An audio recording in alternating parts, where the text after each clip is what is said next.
Good day everyone, bonjour tout le monde, this is Roger and welcome to this new episode of BIA DD Dodgers of Canada. In today's episode we have a very special guest, Padre Tom Hamilton, who's the official historian of the Royal Canadian Chaplain Services. And Tom is with us to help us relive the heroic exploits of Padre Lawrence Wilmot during the Battle of the Foglia River. And following this, we're going to continue north to discover the battle for the Gothic Line.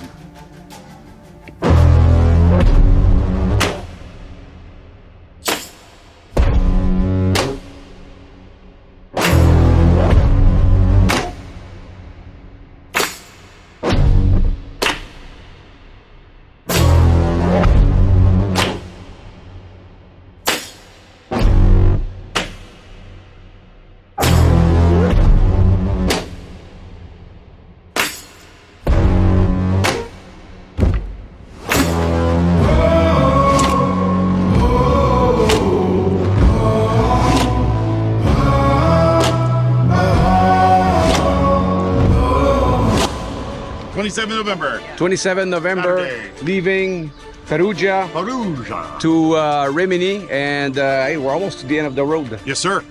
It's almost the end. We're getting, can you believe that? Yes, I can. I can. I'm in a hurry to go home. It's been a long road. It's been a long trip.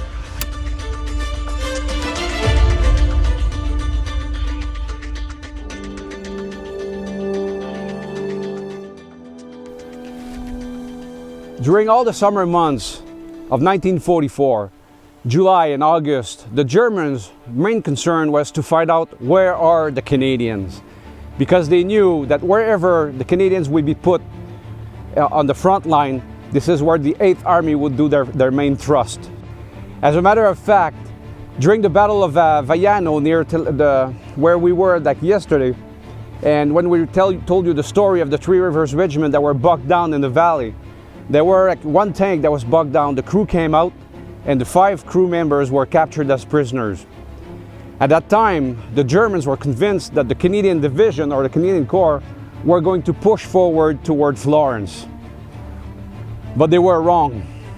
The engineers built that road in the middle of August to move the Canadian Corps all in secrecy back toward the Adriatic near Rielsi, where they stopped the advance. And the plan was to move forward to capture Rimini, and this plan was layered in 4 phases. The phase 1 was to cross the Metoro River, phase 2, the Foglia River, which is behind me, phase 3, the Gothic Line itself, and phase 4, capture Rimini. Phase 1 went relatively well because the Germans were not expecting the Canadians to be in the area at that time. The PPCLI, actually that were the first Canadian unit to cross, met barely no resistance. Everything went well. Unfortunately, on the 28th of August, a set of orders from General Alexander were intercepted by the Germans. And at that time, they realized that now the Canadians are about to attempt to break the Gothic Line. So they were just on time, 2 days, they had 2 days to prepare. And they called out the 26th Panzer Grenadiers and the 29th Panzer Grenadier to man the positions. And this was a formidable position actually. Over 2,375 machine gun pits, 475 anti-tank and mortar stations, 3,604 dugouts and shelters, 16,000 infantry, 72,000 anti-tank mines, almost over 23,000 anti-personnel mines, 117,000 meters of barbed wire, and 9 kilometers of anti-tank ditch. Imagine now having to go through this to crack the Gothic Line and make your way to Rimini. What's going to happen next? At the Foglia River, the 3rd Brigade was advancing. Royal 22nd Regiment, the West Nova Scotia Regiment, and the Carleton and York Regiment were advancing through the hills in front of me. And in front of them lays the Foglia River. On the high feature, we see Mount Luro, and just below Mount Luro is Borgo Santa Maria. Borgo Santa Maria is the objective on the 31st of August of the West Nova Scotia Regiment. And right now, Padre Wilmot, the Padre of the West Nova Scotia Regiment, will take us back in time.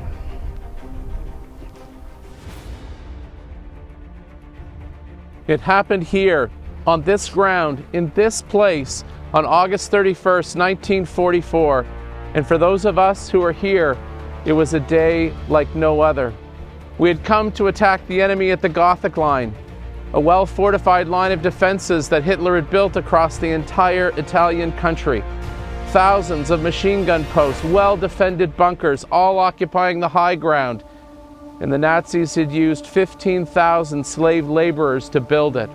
August the 30th. Recce patrols were sent out in order to determine the strength and the location of the enemy forces. The intel came back. North of the Foglia River, the enemy had built a large anti-tank ditch, and as well, something truly terrifying. They had laid out thousands of mines. Well, we rushed this intel to the CO, and we assumed that he would delay the action, or at the very least soften up the enemy defenses and the enemy ground with artillery or tank fire. But instead, we were told that the battle would go ahead. It was right there and then I knew I had to do something. I knew that I was supposed to be with the medical officer at the regimental aid post. Instead, I went into an orchard nearby, and I spent an hour and I prayed.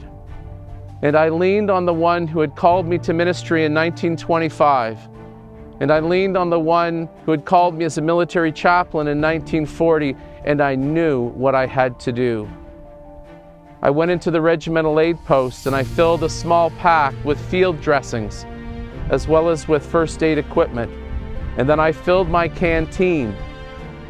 And at sunset, I made my way and joined D Company and C Company. From the brow of the hill, we descended in darkness over the face of the cliff until we reached the floor of the valley. Then we crossed the Foglia River, and we made our way along a winding path until we reached a large anti-tank ditch. At 0200, Major Nicholson, the company commander of D Company, called an orders group to review the plan of attack. It would involve all of the soldiers assembling in the anti-tank ditch, and then at first light, the order would be given, and Major Nicholson would lead D Company over the edge of the anti-tank ditch, and 2 minutes later, C Company would follow. We'd received further reports that the Germans continued laying down lines and lines of mines. And that's when Major Nicholson turned to me and he said, "Padre, this is a suicide mission." And at that point, I knew there was no return. The attack would go ahead. We all assembled in the anti-tank ditch, and just before first light, Major Nicholson turned to me and he said, "Padre, stay here with the stretcher bearers." And then he gave the order, and D Company went up over the edge into the battle, into the forward area, followed 2 minutes later by C Company. And I remember thinking there was the most eerie silence. D Company and C Company was advancing against the enemy in full view of the enemy, and yet there was no attack. No attack until our first soldier detonated a mine.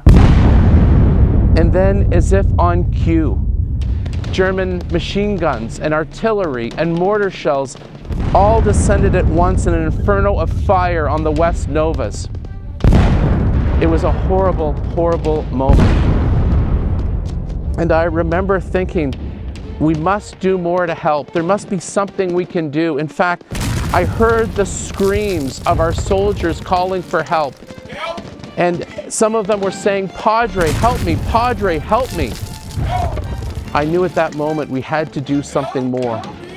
And so I turned to the officer who was commanding the reinforcements in the anti-tank ditch, and I demanded that he let me lead the stretcher bearers into the battle. He refused. And so I said to him, "Radio the CO now. He has sent these soldiers into hell. The least we can do is retrieve the wounded and bring them back." The CO radioed back, and he said, "The Padre is a fool, but I won't stop him.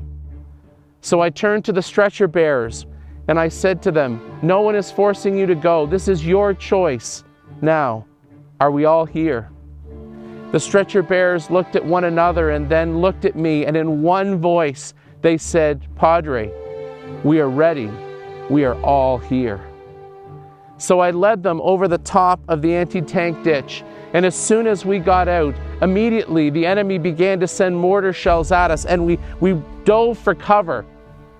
And while we were on the ground waiting for the enemy fire to cease, I looked over and I saw a yellow willow switch. And I grabbed the switch and I pulled a Red Cross flag out of my pocket and I attached it to the switch, and I told the stretcher bearers behind me to do the same. And then I got up and began waving the Red Cross flag. The Germans respected that flag, and we continued to crawl our way to the forward area. And I directed the stretcher bearers, step in my steps. I knew from growing up in Western Canada how to set traps and how to identify if the ground had been disturbed, if the grass was disturbed, if there was dust on the leaves. I told them, watch the ground, stay in my steps. It's hard to describe what we experienced when we reached that forward area. Soldiers were dead. Others were wounded. Many were calling for help. They were sprawled in all directions. We immediately set to work. We had 3 stretchers that required 4 carriers.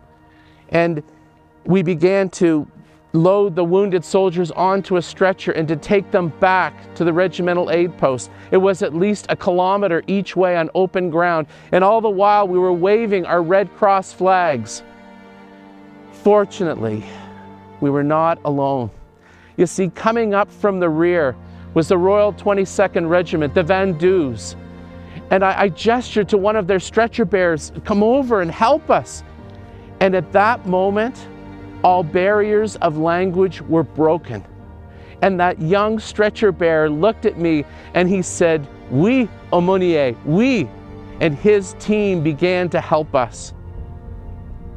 For his bravery, that young soldier who was willing to assist a sister Canadian regiment was awarded the military medal.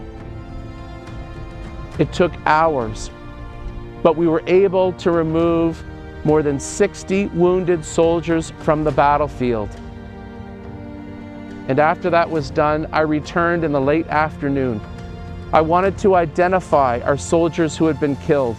So I reached into their necks for their identity discs.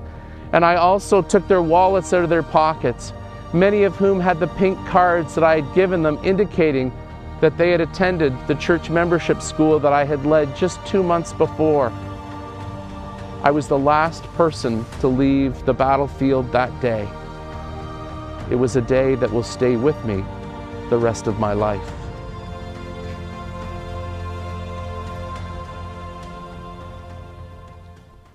The next day, the CO called me in and he said, Padre, I have to send you into the forward area again. 2 of our soldiers are missing. I asked Private Victor Newell if he would come along with me. He was one of the stretcher bearers who had done such admirable work the day before. He was also a close friend. We made our way back to the forward area, and we were looking for the remains of those 2 soldiers, so we were seeking out things like any kind of disturbance in the ground as well as bushes. And we noticed to one side that there was a small group of bushes and there was a Tommy gun lying in front of it. I said to Victor, follow in my footsteps. Make sure that you do that. And it was only 1 step as he reached towards the Tommy gun. There was this explosion. We were both thrown on the ground. And when I came to, I shook it off and I looked over and Victor's leg had been blown off. So I ran over towards him and attached a tourniquet, and then I dragged him back to the regimental aid post. The medical officer attended to his wound immediately, and he turned to me and said, Padre, Private Newell will be okay. I was so relieved until a moment later, I looked and Private Newell had died. My shock was beyond belief. And the medical officer told me later that when Private Newell had detonated the mine, a piece of metal from the tip of his army boot had pierced under his rib cage and penetrated his heart. There was a lot of grief that day, but there was more grief to come. I learned that a close friend of mine, Padre Ken Eaton, the PPCLI Padre, who had served in the unit on our left flank, had gone into battle much like I had to retrieve wounded soldiers, only he had detonated a mine and he had died. Padre Eaton and I had done counseling together. We had led church parades together. We had talked together. We had conversed together. We had supported each other. And the grief of hearing that he too had died was almost more than I could bear.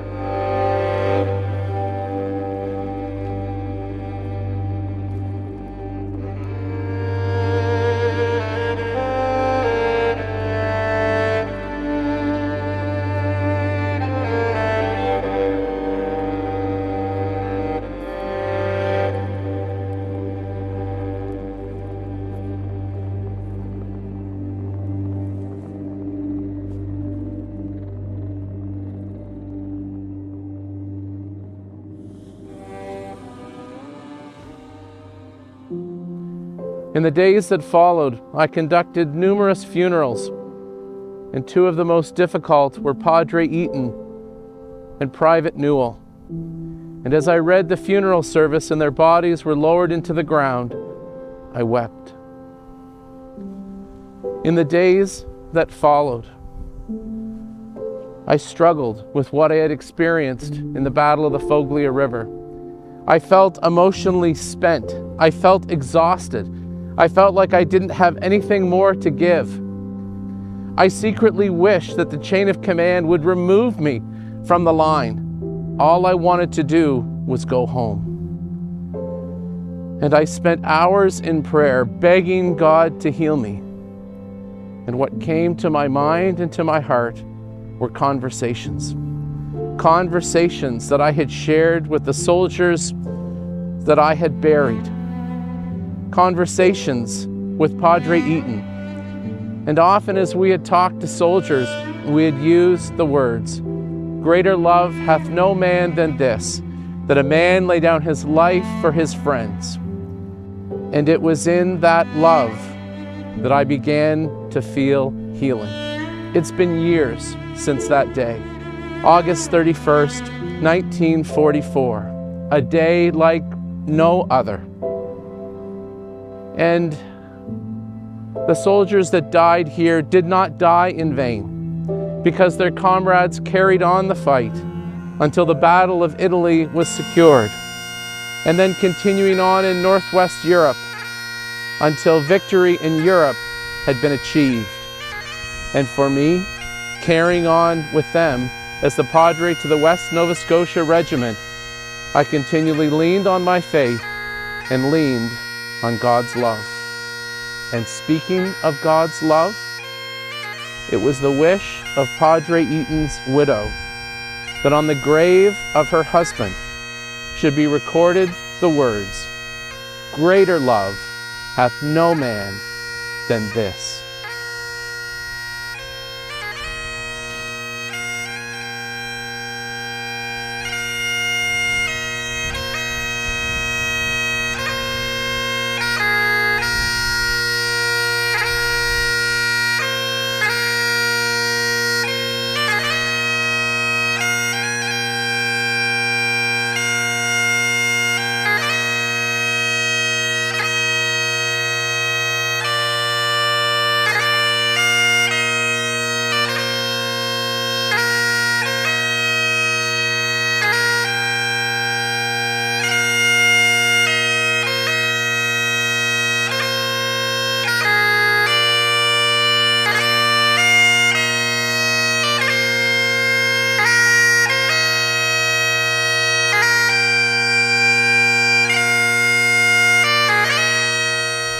As you heard earlier in the episode, we all talked about the Battle of the Foglia River, how the West Nova Scotia Regiment got badly ambushed in their battle trying to get over the river.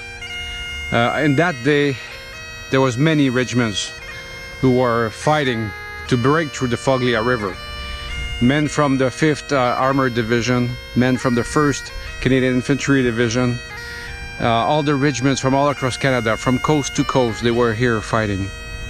As we continue our route to the Gothic line, Rimini, and the north of Italy, we're going to see more of those small cemeteries that are seldom visited, and really is a blessing for us, for our team, to be here today and to be able to spend this time to remember them.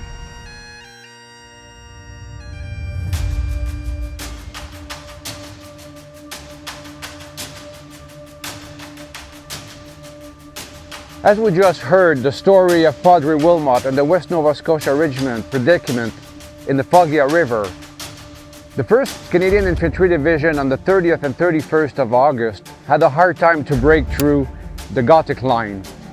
And fortunately, it was not the same thing on the position west of them, where the 5th Canadian Armored Division was actually fighting.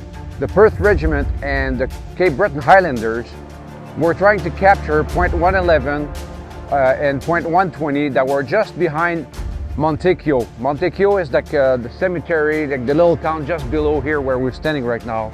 And this is Point 111 that was captured by the Perth Regiment on the 30th of August 1944.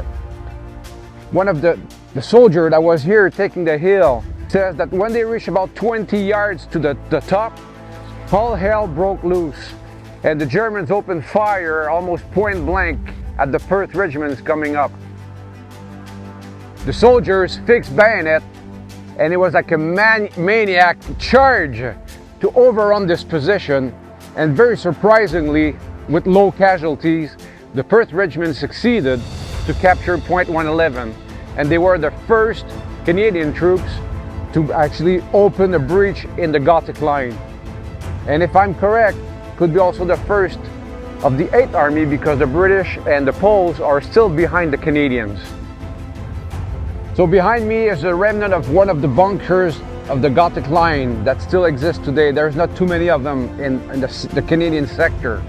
And you will be able to see with our drone images the view that the commanding view that the Germans had over the valley all the way across to the other side of the Foglia River. Now, while the Perth Regiment had a lot of success at Point 111, the Cape Breton Islanders had a lot more trouble to capture Hill 120. The first two attempts during daylight were frustrated, and they had to back up. So they waited for a night time to try to go up. And according to Lieutenant Madison's account, who was the platoon commander of the leading platoon, after 30 minutes of breaching wires and going up and down through the wire obstacles, he ended up close to the top of the ridge, and heard 3 Germans speaking who were about 50 yards or 50 meters from him. So he turned around, talked to the sergeant that was behind him, and told him, "You stay here with your section as I take the other 2 sections of the platoon to do an outflank on the Germans' bunker position."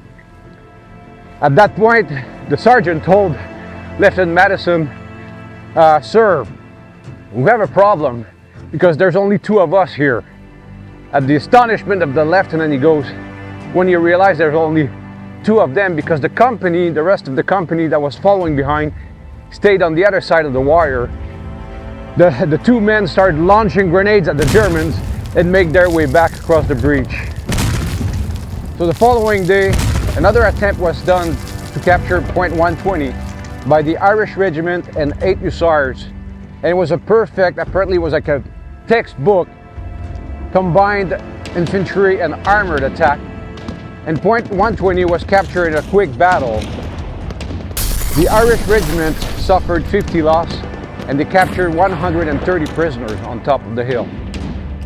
After the Battle of Point 120, 8 Hussars, being eager to continue the advance, made their way all the way to Monte Marone. Unfortunately, the squadron of tanks who reached that place got surrounded by Germans a really fierce hand-to-hand combat happened when the crew of the tank had to dismount from their Sherman. But the 8 Hussars wouldn't be denied, and eventually they won this battle, and Monte Marone was in the hand of Canadians.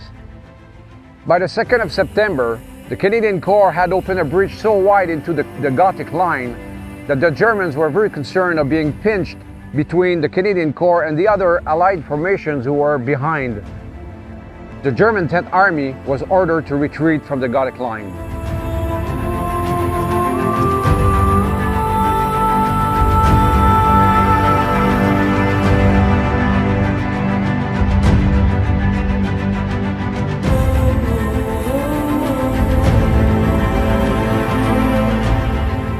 Hi everyone, we just left point 111 on our way up.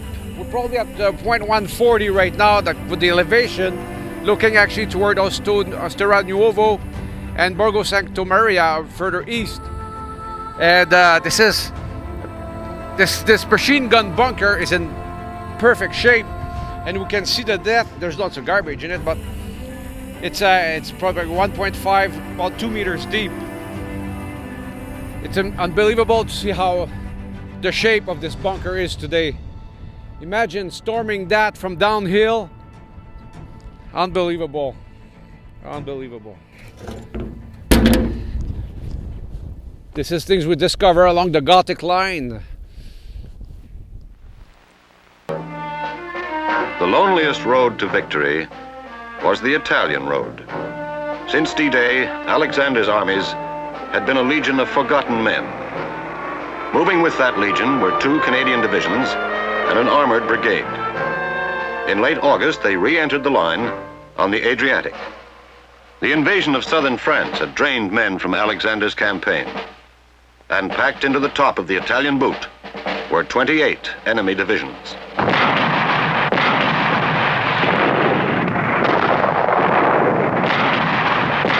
They were ranged now along the deep and deadly Gothic line, and the Canadian looked again into the hard, experienced eyes of the German paratrooper.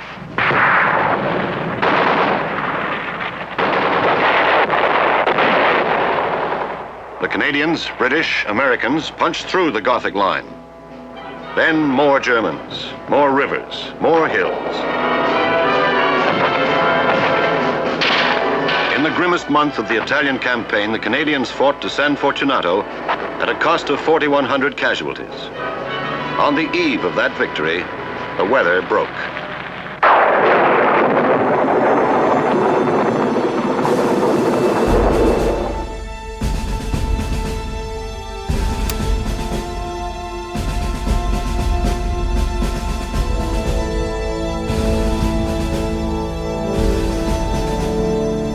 Hi everyone, right now we are at almost at the top of the hill of San Fortunato, west of Rimini. Rimini is like behind, it's just to my right here. It goes down and then there's the Adriatic Ocean.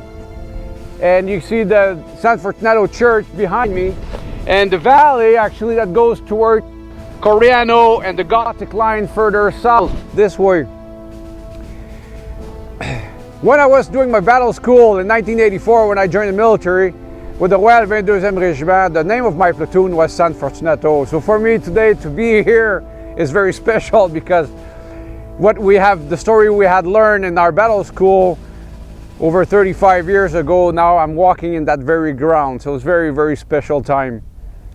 So let me tell you, after the Canadians, 1st Canadian Infantry Division left the Gothic line and continued their advance. Actually, General Lees decided to replace the leading corps with the 5 British Corps. But after a series of different mishaps, he decided that it would be better to put the Canadians back in the lead. There were some hard-fought battles. One of them was at the town of Coriano, for example. Another one of the town was San Martino. And San Martino was taken by units of the 3rd Brigade. The Royal 22e Regiment first secured San Martino, and when it was time to do the transfer with the 1st Brigade, Seafort Highlander taking over from them, there was some miscommunication at some point, and for a period of time San Martino was unoccupied by the Allied, by any of us. the German paratroopers took the advantage to re-infiltrate the town and reoccupy it again. And this was very unfortunate because it took like 2 days of hard fighting again to regain San Marino at that point. And the advance continued all the way until we reached the outskirts of Rimini. One thing also I want to mention is that General Lees attached the 3rd Greek Mountain Brigade under the command of the 2nd New Zealand Division to the Canadian Corps. The Royal Canadian Regiment were some of the units that fought the hardest to gain the outskirts of Rimini, and unfortunately they were taking the chance to enter Rimini. Coming down the top of San Fortunato right now, and we're going close to the church, and at the road junction just before the church there's a sign here behind me relating the battle that was fought by 2 brigades between the 18th and 19th of September. Now San Fortunato lays along the Rimini line, which lay from Rimini all the way to San Marino, and as you can tell it's a very high feature that had to be captured because it's dominating the whole area. So there were actually 2 brigades involved in the attack to San Fortunato. 3rd Brigade, and with the leading element were the Royal 22e Regiment, that came up the hill with 2 companies leading, accompanied with tanks of the 145th British Tank Regiment. So General Allard, the Lieutenant Colonel Allard at the time, his plan was to leave the tanks at the bottom to make as minimum noise as possible and surprise the Germans. And the objective was to going to Villa Belvedere, which was a big house or a type of a big villa. The attack worked perfectly, and the 22 surprised the Germans and captured 95 prisoners of war. At a later time, the tanks were brought up so they can consolidate their positions in case of counterattack. As a result of this brilliant success, Allard received a bar on his DSO. Now, on the other side, closer to where the church is, on the road leading to San Fortunato, elements of 2 Brigade were involved here. The Loyal Edmonton Regiment, Seaforth Highlanders, and the Princess Patricia Canadian Light Infantry as a reserve were to take this side of San Fortunato. And again, they went very well. One action that is worthy of being related is Sergeant Powell, a sergeant of the Seaforth Highlanders, hearing tanks coming up the road, decided to lay some anti-tank grenades on the ground. And lo and behold, the tank that was coming up the road was a Tiger, and the anti-tank grenade blew a track of this Tiger tank, and with 2 bombs of Piat from the rear, were able to get the crew of the Tiger tank to surrender. That's quite a feat for that Sergeant Powell. Good on him. For their actions at San Fortunato, C Company Commanding Officer Major Glenn Dining received the DSO. For the combats that happened, the advance of the Canadian Corps from the 25th of August to the 22nd of September, when the Battle of the Rimini Line was over, had been the deadliest month of the Italian campaign for the Canadian Corps, with 1,016 soldiers killed and 2,880 wounded or ill.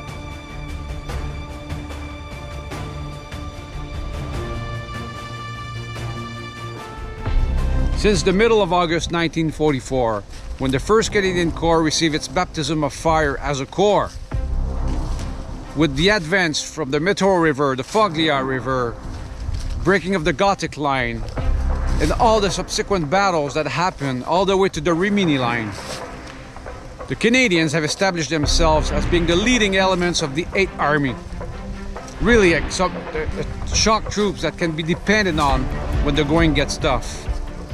Well, now we're about to enter the fall months, the rains, and the winter of 1944-1945. And there are more very important battles that are to happen. For BIA The Dodgers, this is Roger. Till we meet next time, Custos Memoria.